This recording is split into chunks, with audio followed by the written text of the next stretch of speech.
Welcome, everybody, to another episode of Ok Zoomer, conversations with creative engineers and more. I'm Aaron Lichtig, a Xometry guy, and I'm a former Jeopardy champion, as some of you know, and I'll be your host today. Now, today's guest is a very special guest. His name is Roger Craig, and he's a data scientist by day, but he is more famous for being one of the strongest contestants in the history of the quiz show Jeopardy. Roger held the record for the highest single day winnings on Jeopardy from September of 2010 all the way until April 9th of 2019, when his record was broken by James Holzhauer. And he also finished third behind only Ken Jennings and Brad Rutter in 2014's Battle of the Decades. And Roger is known for using his data science background to help him prepare for Jeopardy and for his aggressive daily double wagers. And Roger also has created a new trivia training app that'll be coming out later this year. And you can sign up for this app. You can try it yourself at triviatriumph.com. So Roger, welcome. Thanks for being here. Thank you, Aaron. Thanks for having me. This is awesome. So cool. I love your background, by the way. Do you actually breathe fire? Yeah, I do on occasion. This was my guru when I learned how to do it. It was, so I captured the moment and I just take that with me everywhere as my background. Cool. Well, it's not every day that we have somebody as a guest on Ok Zoomer who could beat me pretty badly in Jeopardy. So first, wanted to ask you, what got you interested in data science to begin with, and particularly its application to Jeopardy?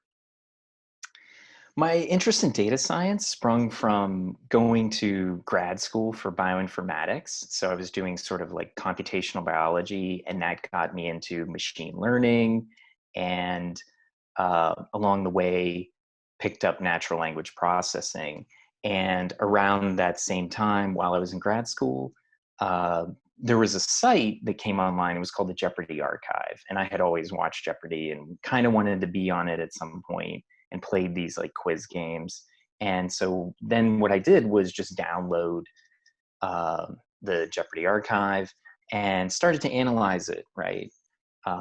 And that's what led me on that adventure, like you talked about, then being lucky enough to get on the show and apply all of that text processing and natural language processing that I had done with it. Cool. Now, how long did it take you to get on the show? Oh, it took a really long time. I mean, if you consider that I actually tried out for the teen tournament when I was in high school. I didn't get on. I'm thankful for that in retrospect, probably. So that was nice. And then in 2006, I want to say they started the online tests. So I did that, got an audition, and you can basically do it like every 2 years. And so I also did it in 2008. And then finally 2010 was the third time was the charm. And I got the call about a month or so after that audition. So it took me 4 years, I guess, of in-person auditions, but 3 separate auditions. One of which I was hungover for, I got to point out. But yeah, it took a bit there. Yes. And what's your favorite memory from your time appearing either on your initial run or in the future All-Star and Tournament of Champions? Favorite time? Well, yeah, I mean, other than the outcome, I have to say, like, playing Brad Rutter and Ken Jennings in the finals of the Battle of the Decades was a lot of fun. I think the best moment, though, like, personally, is just when you win that first game and you go out and you've never played the game before, and then you're lucky enough to win that first game, which I think in some ways is the hardest game to win. And it's just, it's like, wow, and yeah. And then, as you know, you tape so many episodes in a day that it all becomes a blur and everything just mashes together. But yeah, there's a lot of, those are my personal moments, Then there's small moments of just interacting with Alex Trebek or the other contestants or the contestant coordinators and everybody behind the scenes, as you know. Yeah, well, for me, winning that first game was the only game that I won, so that was definitely a special moment. But you got to win a whole lot more over the years, so And that's that's why I'm trying to make you feel better. Yeah. So even if you had won more, Aaron, that first game was the best game to win. That's what I'm telling you. It's all downhill from there. all downhill. That's for sure. Well, it was for me. Switching gears a little bit. What are some of the trends that you think will have the biggest impact on data science moving forward? I'd say the biggest trends are, I believe, actually more societal, uh, as data science and sort of that combination with machine learning, deep learning, AI. I sort of throw all of that together.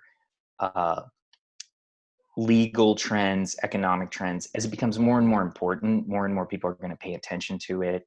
10, 15, whatever years ago, you had to explain what this stuff was to people. Now it's like you can't get away from it, right? It's just everywhere. So I think things like that. And in specifics, I would say if you're building, say, models or predictive models, reliability, reproducibility, security of data, cybersecurity. So things like that, like data privacy and federated learning. I think I think those are really going to be the biggest trends, like how people's data are used, and all of the ramifications. So we're still many Supreme Court cases away from like ironing out how these things work in terms of intellectual property rights, data. Uh, there's data, there's code is data. It's all interrelated, and there's a lot of philosophical things there. But I think more so it's going to be that societal aspect, which I think people understand way more now than they did 5-10 years ago, but it's still less than we should. For sure. And data science and machine learning concepts, you do see them in a lot more places, including places like Xometry, where the manufacturing industry was not really big into machine learning and data science, but with Xometry and some others in our space now, getting that ability to price parts in real time, to get data from machines on the line in real time and make decisions based on that, we're starting to see that a lot more. Yeah, I would imagine anytime you can get that sort of, force multiplier of, if you have a person looking at schematics or CAD, whatever it is, if you can automate that, or just automate the like rote parts, and then the human expert can come in at the end. And let's point out too, a lot of these things benefit from both the automated aspect and the human aspect, and when they work together, you get that synergistic effect. But yeah, it's every industry, anything that has data, and philosophically, I believe everything can be quantified to some extent. That doesn't mean it's a good idea, but you can do it. For sure. Now, outside of using your own use of data science concepts to prepare for Jeopardy, what are some of the coolest data science projects you've seen recently?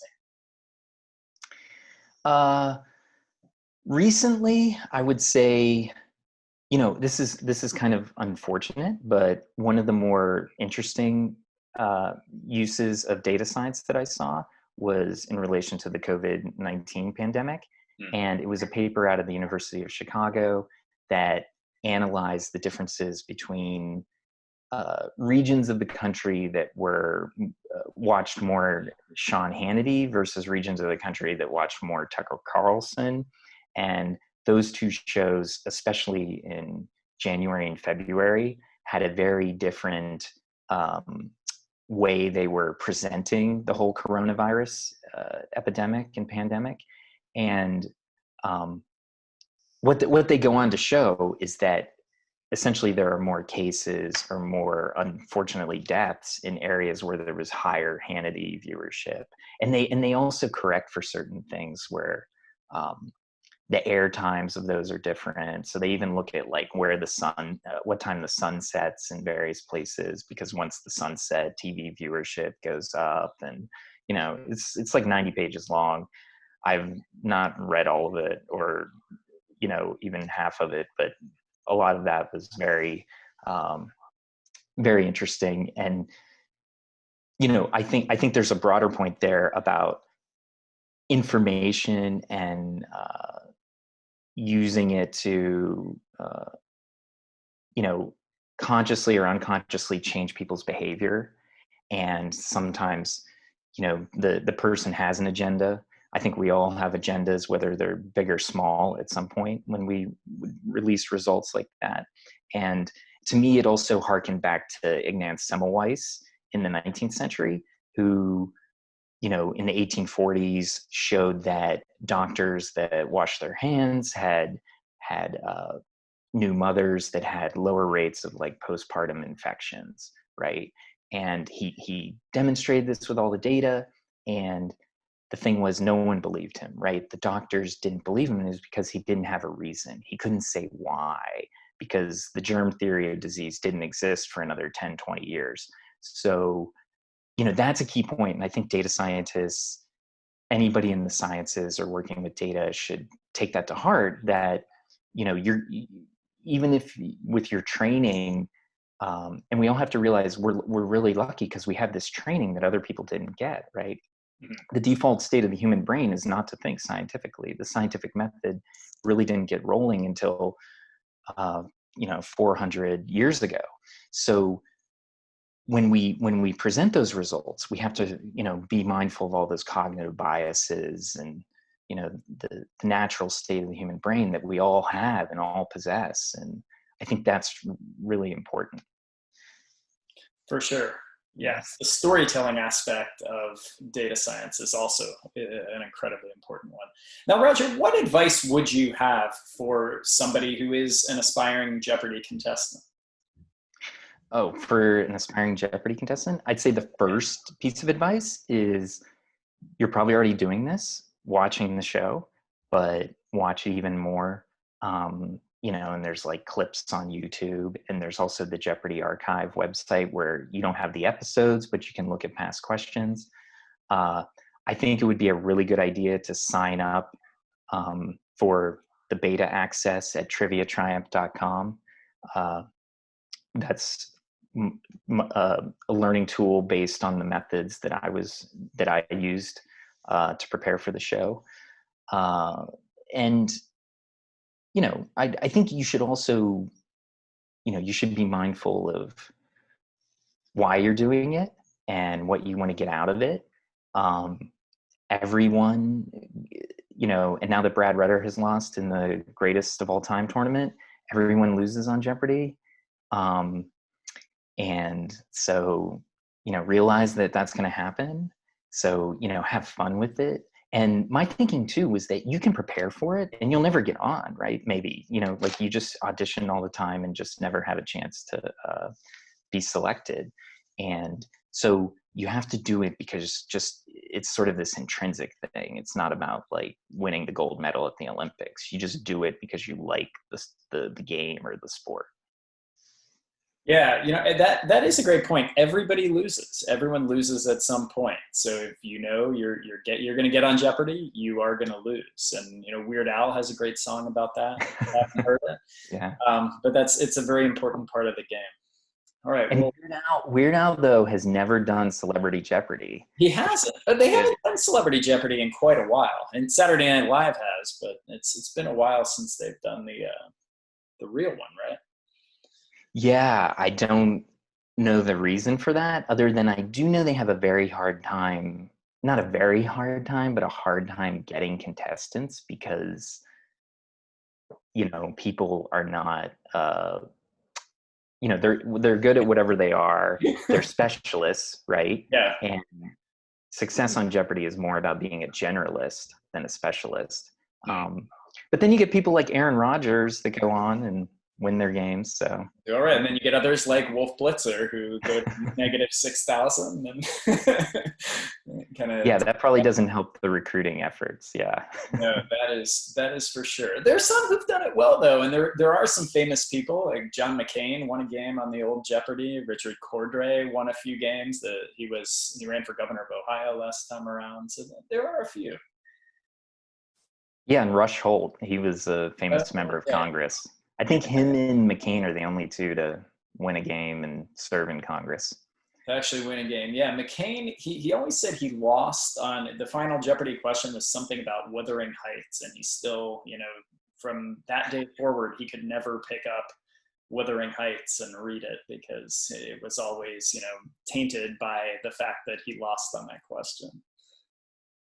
Oh, I hadn't heard that. But yeah, it's too bad we don't have more tapes of those old games.